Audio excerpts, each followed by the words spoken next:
हजरत मालिक बिन दिनार फरमाते हैं कि मैंने 60 हज किए और एक हज में मैंने देखा बहुत ज्यादा रश है, लाखों लोग हैं, लाखों लोग हज के लिए आए हुए हैं। तो आप फरमाते हैं मेरे दिल में ख्याल आया, मैंने कहा ऐ अल्लाह, इतने लोग हज के लिए आए हैं, क्या इनका हज कबूल हुआ है?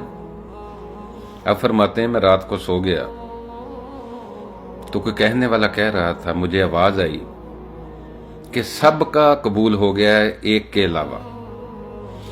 बल्ख का रहने वाला मोहम्मद बिन हारून बल्खी है, उसका हज अल्लाह ने कबूल नहीं किया है।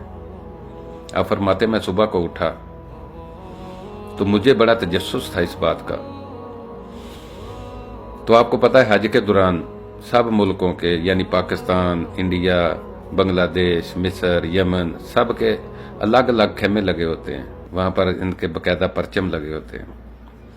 आप फरमाते हैं मैं उधर गया और बल्ख वालों को देखकर मैंने लोगों से पूछा, बल्ख के लोगों से पूछा कि यहाँ मोहम्मद बिन हारून बल्खी कहाँ है, क्या आप लोग उसे जानते हैं? तो लोग कहने लगे वो बड़ा नेक आदमी है, बड़ा परहेजगार है, रात को क़याम करता है, दिन को रोज़ा रखता है। आप फरमाते हैं ये लोग क्या कह रहे हैं और मुझे क्या बताया गया है? आप फरमाते हैं मैंने लोगों से कहा कि वो कहाँ पर है, तो लोगों ने बताया कि वो पहाड़ के पीछे उसने खैमा लगाया हुआ है।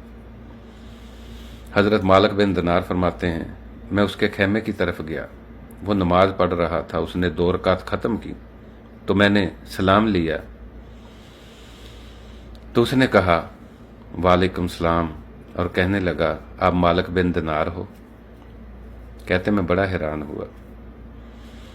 उसके चेहरे पर इबादत के निशान जो हैं वो वाज़ेह थे कि बड़ा इबादत गुजार है, सारी निशानियां थी। उसका एक दायां बाजू कटा हुआ था। आप फरमाते हैं वो कहने लगा आप मालिक बिन दिनार हो?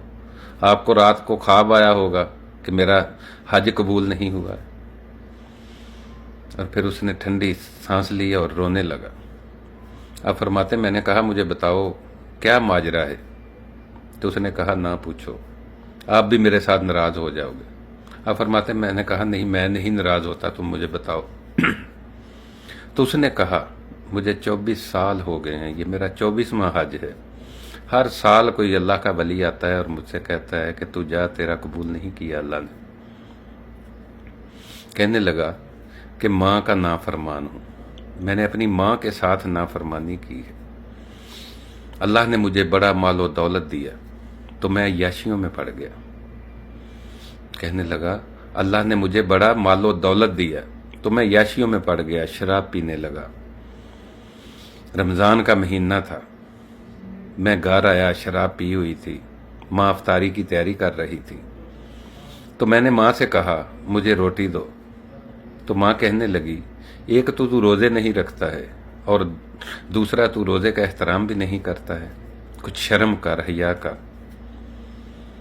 कहने लगा मुझे गुस्सा आया, माँ तंदूर के पास खड़ी थी, मैंने माँ को थप्पड़ मारा तो माँ तंदूर में गिर गई। कहने लगा मुझे लोगों ने पकड़कर कमरे में बंद कर दिया, मैं नशे में था, रात को शोर सुनता रहा। जब सुबह हुई तो देखा मेरी बीवी कपड़े बांध रही है, अपना सामान बांध रही है। तो मैंने उससे पूछा क्या माजरा है, कहाँ जा रही हो?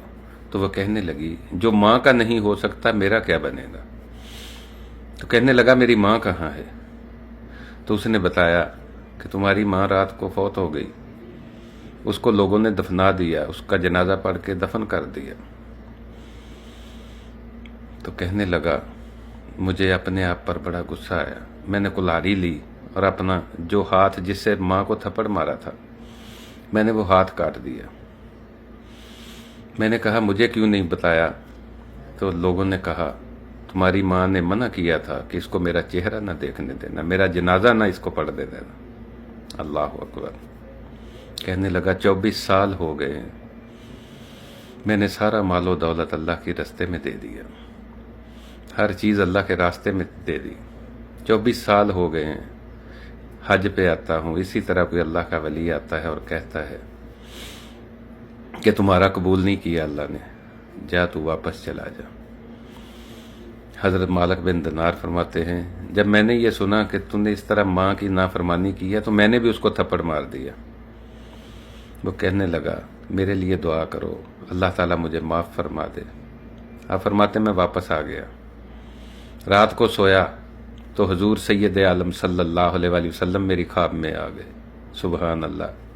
اور آقا کریم صلی اللہ علیہ وآلہ وسلم نے فرمایا مالک تو اس بندے کو نا امید کیوں کر آیا ہے، تو کیوں ناراض کر کے آیا ہے؟ جاؤ اس کو جا کے بولو کہ تم اپنی ماں کی وجہ سے جنت میں جاؤ گے، کل قیامت کے دن تمہیں تمہاری ماں کی وجہ سے جنت ملے گی۔ آپ فرماتے میں نے عرض کی یا رسول اللہ صلی اللہ علیہ وآلہ وسلم ماں باپ کے نافرمان کو بھی جنت ملے گی؟ تو آپ صلی اللہ علیہ وآلہ وسلم نے فرمایا ہاں مالک، کل قیامت کے دن اس کی ماں اپنا مقدمہ پیش کرے گی اللہ کی بارگاہ میں، تو رب کریم فرمائے گا اٹھاؤ اس کو اور جہنم میں پھینک دو۔ تو جب فرشتے اس کو جہنم کی طرف لے کے جا رہے ہوں گے وہ پیچھے مڑ مڑ کر دیکھے گا، ایک دھکا پڑے گا، پھر دوسرا پڑے گا، پیچھے مڑ کے دیکھے گا ماں کی طرف، اور تیسری بار کہے گا ماں مجھے یہ جہنم کی آگ میں ڈال رہے ہیں۔ تو ماں بھی اولاد کے ساتھ اتنا پیار کرتی ہے، تو وہ ماں اس دن کہے گی یا اللہ میں اس کو معاف کرتی ہوں، اے میرے رب تو بھی اس کو معاف کر دے۔ آپ صلی اللہ علیہ وآلہ وسلم نے فرمایا وہ اپنی ماں کی وجہ سے کل کو جہنم کی آگ سے بچ جائے گا۔ اللہ اکبر۔ ماں کی محبت تو ایسی چیز ہے کہ اس کے لیے کچھ بھی کر لیں اس کا حق ادا نہیں ہو سکتا ہے۔ یہ تو وہ محبت ہے جس کو آقا کریم صلی اللہ علیہ وآلہ وسلم نے بھی محسوس کیا۔ میرے نبی کریم سید عالم صلی اللہ علیہ وآلہ وسلم گھر کے دروازے سے نکلے، صحابہ ادب کے ساتھ کھڑے ہو گئے۔ آپ صلی اللہ علیہ وآلہ وسلم کی مبارک نظریں پلٹ کر 6 سال کی عمر میں ابوا کے ریت کے ٹیلوں میں گردش کرنے لگی، اور آقا کریم صلی اللہ علیہ وآلہ وسلم نے روتے ہوئے لوگوں سے مخاطب ہو کر فرمایا اے لوگو، کاش آج میری ماں زندہ ہوتی اور تم دیکھتے کہ میں کیا کرتا۔